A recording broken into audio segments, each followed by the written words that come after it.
Ryan here, Silly Reviews, got a little something new for you. I'm going to make a playlist of old school factory radios. As you can see here, we have these old vehicles here, got some older ones up on the front.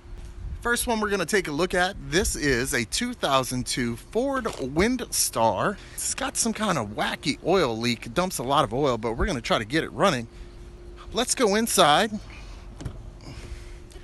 I've got a jump pack on it, and we're going to, hopefully the radio works, we're going to check out what a factory radio is like on a 2002 Ford Windstar. So you can see here, we've got your Dolby tape deck, AM, FM, and it says CD. I don't know where the CD player is. Maybe there's a CD changer. I don't know, but let's see. Let's crank her up and see what it sounds like. Okay, the clock works. So a factory radio on a 2002 Windstar has a clock.